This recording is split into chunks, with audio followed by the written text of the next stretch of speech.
siratal ladzina an'amta 'alaihim ghairil maghdubi 'alaihim waladdallin. Ladzina an'amta 'alaihim ghairil maghdubi 'alaihim. Jalan orang-orang yang telah engkau beri nikmat kepada mereka dan bukan jalan yang telah murkai. An'amta muncul dengan redaksi ta. Artinya seolah-olah Tuhan yang memberi nikmat itu hadir di depan kita. Sedangkan al-maghdub hadir dengan kata tersembunyi yang dimurkai, bukan yang engkau beri nikmat.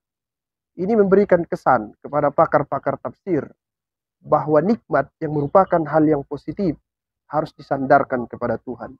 Sedangkan al-maghdub, hal yang negatif, tidak boleh disandarkan kepada Tuhan. Bismillahirrahmanirrahim. Assalamualaikum warahmatullahi wabarakatuh. Kawan-kawan semua, sekarang kita lanjutkan penafsiran dari surah Al-Fatihah ayat yang terakhir ataupun ayat yang ketujuh. Di sana Allah Subhanahu wa taala berfirman, siratal ladzina an'amta 'alaihim ghairil maghdubi 'alaihim waladdallin. Sekalipun pada ayat yang sebelumnya dikatakan bahwa sirat adalah jalan lebar yang lurus, tapi tentu di sana ada syarat-syarat tertentu supaya jalan lebar yang lurus itu terjamin keamanannya. Pada ayat sebelumnya dikatakan jalan itu harus mustaqim, jalan yang lurus. Kemudian jalan itu apalagi? Allazina an'amta 'alaihim ghairil maghdubi 'alaihim. Jalan orang-orang yang telah engkau beri nikmat kepada mereka dan bukan jalan yang telah murkai. An'amta muncul dengan redaksi ta. Artinya seolah-olah Tuhan yang memberi nikmat itu hadir di depan kita. Sedangkan al-maghdub hadir dengan kata tersembunyi yang dimurkai, bukan yang engkau beri nikmat. Ini memberikan kesan kepada pakar-pakar tafsir bahwa nikmat yang merupakan hal yang positif harus disandarkan kepada Tuhan. Sedangkan al-maghdub, hal yang negatif, tidak boleh disandarkan kepada Tuhan. Memang secara hakikat, semua yang terjadi di alam raya ini, baik itu keburukan maupun kebaikan, semuanya bersumber dari Allah Subhanahu wa taala. Akan tetapi, kita kadang tidak melihat sebuah masalah itu dari sudut pandang hakikat, tapi dari segi adab dan moralitas. Untuk menjaga adab, sekalipun kita sadari kebaikan dan keburukan bersumber dari Tuhan, kita harus menyandarkan keburukan itu kepada diri kita dan menyandarkan kebaikan kepada Tuhan.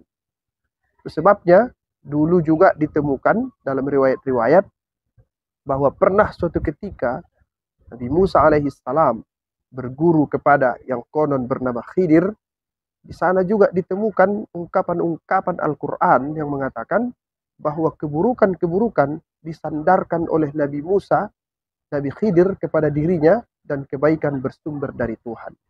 Itu artinya sopan santun yang perlu dijaga. Hampir sepakat seluruh pakar-pakar tafsir bahwa yang dimaksud dengan al-maghdub adalah Yahudi. Sedangkan ad-dallin adalah Nasrani. Mengapa mereka ini disebut dengan yang al-maghdub, artinya yang dimurkai, dan ad-dallin yang sesat? Karena kedua penganut agama ini tidak menerapkan yang disebut dengan moderasi dalam beragama. Yahudi terlalu tenggelam dalam spiritualitas, sedangkan Nasrani terlalu tenggelam dalam material. Yahudi tenggelam dalam hal-hal yang bersifat materialistis, sedangkan Nasrani tenggelam dalam hal-hal yang bersifat spiritual. Kita umat Islam diajarkan supaya menciptakan kehidupan yang seimbang. Kita tidak boleh tenggelam di alam materi, tapi juga tidak boleh tenggelam di alam yang non-materi. Kita adalah umat yang wasatiyah, umat yang membacakan doa, Rabbana atina fid dunya hasanah wa fil akhirati hasanah wa qina azabannar. Artinya, kita bukan umat yang selalu mengedepankan salah satu dunia ataupun akhirat. Memang dalam teks-teks keagamaan ditemukan bahwa lebih banyak yang mengantar kita, membimbing kita supaya menghindari dunia. Tapi itu dinyatakan oleh Al-Quran maupun hadis Nabi untuk mengingatkan kita. Karena naluri manusia ini, untuk hal-hal yang sering menarik dia ke suatu tempat, dia harus sering diingatkan tentang itu supaya dia tidak tersesat. Oleh sebab itu, Pakar-pakar sebenarnya berbeda pendapat, mana yang lebih penting dalam Islam, dunia atau akhirat. Agaknya dari sekian banyak komentar yang diberikan oleh pakar-pakar tafsir yang menyatakan bahwa dunia dan akhirat harus disikapi secara seimbang adalah pendapat yang benar. Terakhir, kita renungkan dari ayat ini bahwa mereka disebut dengan al-makdub dan ad-dallin karena mereka tidak menghargai ajaran para nabi. Dalam riwayat-riwayat disebutkan bahwa Yahudi itu sering membunuh para nabi di pagi hari dan pada siang hari mereka beraktivitas seperti biasa. Membunuh ajaran nabi juga dapat dikategorikan sebagai orang yang membunuh para nabi. Mudah-mudahan kita menjadi umat yang moderat, yang bisa memadukan antara dunia dan akhirat. Dan kita menjadi umat yang beriman, yang bisa membacakan doa-doa ini dalam sholat kita minimal 17 kali satu hari satu malam. Demikian, terima kasih.